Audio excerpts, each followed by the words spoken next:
گفتوگۆی زیاتر دەکەین لەگەڵ بەڕێز محمود حەیانی سەرکردە لە هاوپەیمانی فەتەح لە بەغداوە لەگەڵما. بەڕێز محمود بەخێر بێ بۆ کوردستان 24 ڕۆ چوارچێوەی هەماهەنگی کاندیدی سەرۆکوەزیران یەکلا کاتەوە یاخود نا؟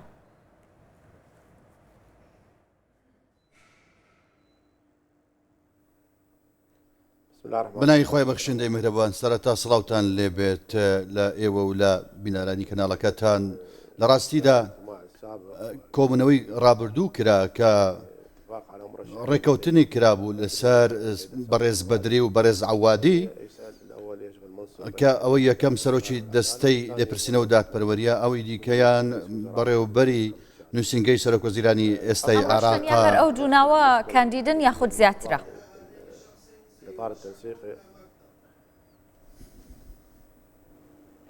يعني حد الآن هم المرشحين. تاوكو إساد هر أو دوناون هر أو دو كانديداهن. طبعا السيد السوداني برز السوداني داوي كدوا كوا يكلا كردنوي كانديدا كا زورينا بيت البرلمان دا أواني كزورينا بدرس دهنيت أو بو بكناني حكومة راس بيد بلام برز مالي شو أني كرتيان كدوا وداوين كرد كوبنوكا دوا بخريت راجعنا كيبو كوبنوكا أمره رنجة زارة شيء ديكش رنجة دوا بخريت بو بياني بينشام مگر هاتو ركوتنيك نبي دواتر سروك وزيراني شنوي بو عراق الله بجردت أوي كتصورون ذكرين أوي كبرز إحسان عوادي رنجة درفتي زياتري هبت قبولتي زياتري لأن سياسة كان هبت رنجة زوريني لأن كان بالبشتي أو ناوب كان وتنها مالكين بيت كوا رنجة أو خداري هبت بيتوي هبت لسر هنيك لو ناوانا چونك بجوری ئەو زانێرانی کە هەن بەڕاستی شتێکی فەرمینیە، بەڵام ئەوەی کە هەیە ئێمە باسی دەکەین ڕەنگە لە هەمان کات وەکو باش دەزانین کە ڕەنگە شتی چاوەڕوان نەکراویش ڕوو بدات لە کۆبنەوەکانی چوارچێوەی هەمانجی ئەو ناکۆکی بۆ چوونەکان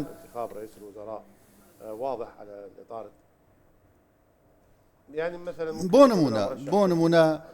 ڕەنگە کاندیدێکی تەسویە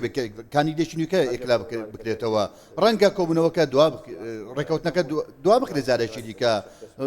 کاندیدێکی دیکە هەبێت بۆ یەکلاکردەوە جگە لەو ناوانەی کە باسمان کردن.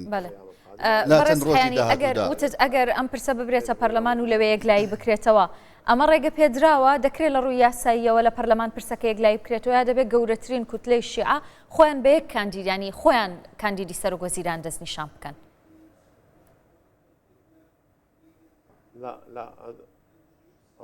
سیرکە من باسم ئەوم نەکردکەوە بەم شێوە باسم نەکرد بە دیاریکراویە، بەڵام ئەوەی کە من باسم لەوە کردکەوە لە کاتی هەڵبژاردن لە کاتی دەستنیشانکردنی کاندیدەکان بەدری یاخود بەرز عەوادی دوای ئەوەی کەوە هەمان دەنجیان بەدەستهێنا بەدری کە چەند دەنگی هۆما محەممەدی و مالیکی و ئەوانە پاڵپشتیان کرد و مەندەلاوی پاڵپشتیان کردووە و پێشم وایە عامر فایزش پاڵپشتی کردووە لە هەمان کاتدا کەسایەتێکی دیکەش پاڵپشتکەم بیرم نایە بەڕاستی عەوادیش لە هەمان کاتدا سوودانی و عامری و حەکیم و خەزعەلی و ئەحمەد ئەسەدی و فەیاض ئەوانە پاڵپشتیان کردووە 6 دەنگ بەرامبەر 6 کەواتە چێ هەڵدەبژێرین؟ ئایا چێ زۆرترین کورسی هەیە لە پەرلەمان؟ ئەو کاتە دەبێتە کاندید، بەڵام ئەمە ڕەت کرایەوە کە لەلایەن مالیکیەوە لەلایەن بەرەی مالیکیەوە ڕەت کراوە، گوتی با کۆبوونەوەکە دوا بخەین بۆ ئەوەی ئەمە شتێکی ئەوە نییە کە بڵێن کەوا دوو کاندید بچێتە دوو کاندید بستنە پەرلەمان، بەو شێوەیە نییە، بەڵکو پێشتر دەبێت یەکلا بکرێتەوە.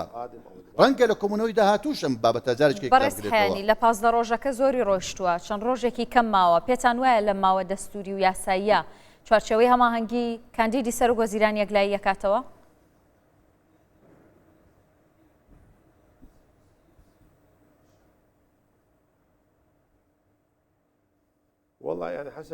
بە گوێرەی دەستور بەڕاستی لەم دەبێت لە ماوەی 15 ڕۆژدا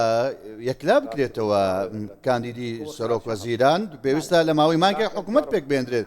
بەڵام وەکو بەڕێستان دەزانن و بینەرانیش باش دەزانن لایەنە سیاسیەکان ئەمڕۆ لە پرۆسی سیاسی بەڕاستی هیچ کاتێک بەڕاستی پارێزگاریان لەواتە دەستورەکان نەکردووە هەمیشە تێپەڕاندووە تەنها لە سەرۆکی پەرلەماندا بەڕاستی بە گوێرەی وادە دەستوریەکان ڕۆیشتن چووکە دەزانینکەوە پشکی لایەنێکی دیاریکراوە و ناکۆچی ئەوتۆی لەسەر نەبوو کە لە وادەی خۆیدا یەکلاکراتەوە دەنجی لەسەردرا هیچ فشارێک لەسەر عێراق هەیە لە لایەن ئەمریکاوە یاخود لەلایەن ئێرانەوە؟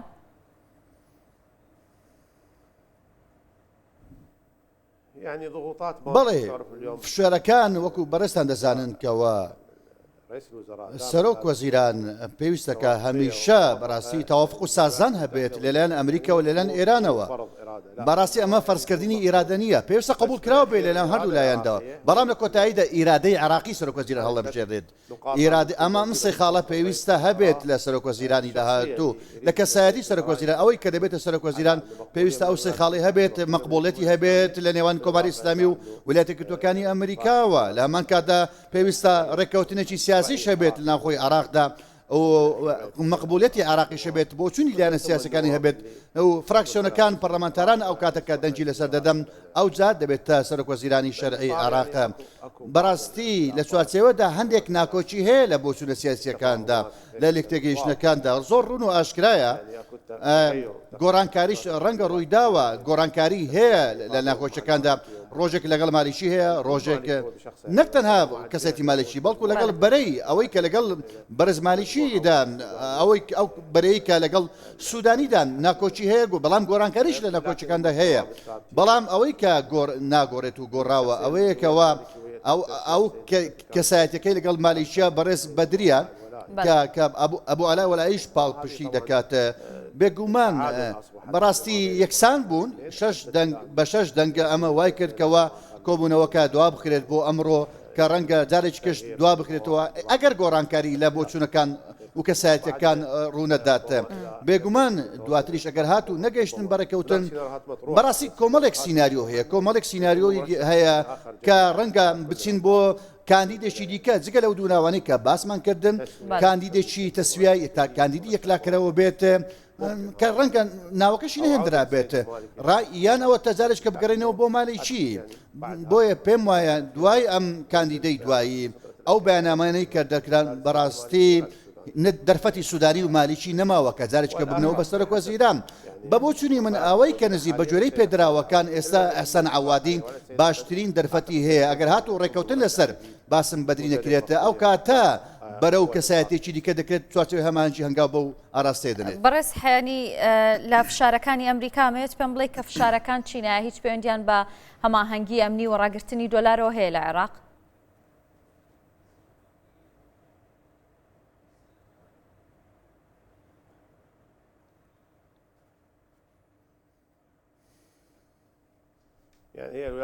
ویلایەتە یەکگرتووەکانی ئەمریکا بەڕاستی پارەکەی ڕاگرتووە کە لە ڕاستیدا ڕایگرتووە ئەمڕۆ بڕیارێک هەبوو چەند ڕۆژێک لەمەوە بەریش کە بڕیارێک لە بانکی فیدرالی ئەمریکی هەبوو حکوومەتی ئەمریکاکەوە تاوەکو سەرۆکوەزیرانی نوێ هەڵدەبژێردرێت ئەم بابەتە وەستێنراوە کە شەرعیەتێکی هەبێت سەرکوچکە ئەوەی ئێستا کاربەرەکەرە ئەمە خاڵێکی زۆر گرنگە بابەتەکە کێشەکە تەنها لە کێشێکی شخصی نییە بەڕاستی بۆچوونی ئەمریکا ئەوەیە ئەمریکا هەمیشە لەگەڵ ئەوەیە کە کەسایەتێکی شەرعی هەبێت بۆ کە سەرۆکایەتی عێراق و نوێنەرایەتی یاسا بکات بۆ ئەوەی مامەڵەی یاسایی لەگەڵدا بکات مامەڵەی لەگەڵ کەسێک نەهات کە لەگەڵ حکوومەتێک بێت کەوا کۆتایی هاتووە پێویستە حکوومەتێکی نوێ بێت سەرۆک کۆمار نوێیە سەرۆکاتی پەرلەمان نوێ بۆیە پێویستە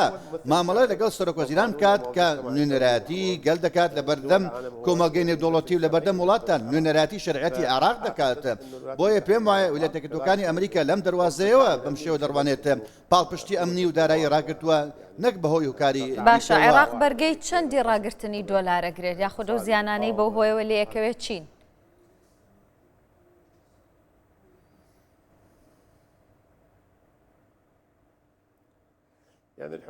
حکوومەت ئەمڕۆ توانایی هەیە تاوەکو مانجی 5 و 6 موچەبدا بەڵام دواتر بە گوێرەی لێدوانەکانی خۆیان تاوەکمانی حوزەیران دەتوانن بەڵام من وای دەبینم بابەتی خەرجکردنی داراییەکان کە پشت دەبەستێت بە فرۆشتنی نەوتەوە بۆ نمونە ئێمە دەزانین کەوا ئێستا فرۆشتنی نەوت وەستاوە ئەوەی کە دەفرۆشێت لە ڕێگەی هەرێمی کوردستانەوەیە 400,000 بەرمیل نەوتە ئەوەی بەشێکی لەگەڵ لە بەندەری بانیاسی سووریاوەیە دەفرۆشرێت ئەمەش بەش ناکات بەڕاستی ئەگەر چی نرخینەوەت بەرزۆتەوە ئەمە ڕەنگە یارمەتی دەربێت بۆ حکوومەت بەڵام ئێستا دۆخەکە بەڕاستی خراپە بۆ حکوومەتی عراق پێویستە لایەنە سیاسیەکان کە بەرەو هەڵبژاردننی سەرۆکوەزیران هەنگاو بنێت سەرۆکوەزیرانێک بێت کەەوە قبوڵیەتی هەبێت لەن ئەمریکا قبوڵیەتی هەبێت لایەنەکانی دیکە هەمیشە ئەمریکاش بە دوای بەرژەوندەکانیدا دەگەڕێت بێگومان بۆ ئەوەی کەوا کەسایەتێک هەڵبژێرێتکەوە داواکارەکانی ئەمریکاش جێبەجێ بکات بۆ نمونە لە ڕێگەی فرۆشتی نەوتەوە کێشە نەبێت ئەوانیش کۆمەڵێک داواکاری خۆیان هەبێت بەڵام قۆناغی داهات و پێم وایە قۆناغێکی سەخت دەبێت پێویستە سەرکۆزەرانی داهاتوو ئەمە باش بزانێت دۆخی هەرێمایەتی زۆر سەختە ئاڵنگاری هەرێمایەتی هەیە ڕەنگە جەنگێکی دیکە هەبێت لەلایەن ئەمریکا و قەوارەی زایۆنیەوە دژی عراق ئەمەش لە ناوچەکانی ڕۆژئاوا کە هێزی ئەمریکای هەیە کە گربوونەوەیان هەیە لەو ناوچانی کە باسمان کرد بچمە بەستێک بە مەبەستی چییە؟ بە مەبەستی ڕوبەڕوونەوە لەگەڵ گروپە چەکدارەکان بە ژێرە ئەو زانیارانی کە ئێمە گوێبستی بووین هەروەها هەندێک کەسادیکەش ئەویان باس کردووە هۆشداریش درراوە لەلایەن ئەمریکاوە چەندین زار کەوا بە هاوڵاتیانی دەڵێت عراق جێ بێڵم بە تایبەتکەوە کای ئاسمانی کاتێکە داخرا بوو زۆر باشە ئەمە بۆ ئەوەی چیە بۆ ئەوەی کە ڕێکەوتنێکە بێ لە لێوان ئێران و ئەمریکا لەلایەک بەڕێز حیانی پرسێکی دیکە شێدەمێ لەگەڵ جەنابەت باسی بکەم ئەویش کە پەرلەمانی عراق بڕیاری داوە شاندێک پێک بێنێت تاوەکو سەردانی پارتی بکەن بگەڕێنەوە بۆ پرۆسەی سیاسی لە عێراق وەکو چوارچێوەی هەماهەنگی هیچ پەیوەندیەکیان بە پارتیەوە کردووە هیچ پەیوەندیەکتان کردووە و ئامادەن کە سەردانی پارتی بکەن بۆ ئەوەی بگەڕێتەوە بۆ پرۆسەی سیاسی و پەرلەمانی لە عێراق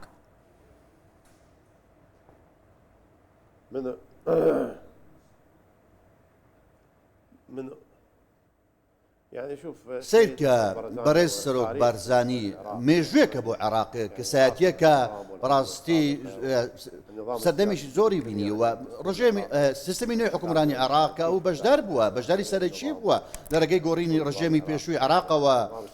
سيستمي نوع حكمراني عراق ورولي شي جرينجو تسالاجي بوا لبروسيس سياسي عراق هر دوای 2000 ساڵی 2023 بۆیە پێم وانە کەوا دەرچوونی فراکسیۆنی پارتی بەڕاستی شتێکی ئاسان نابێت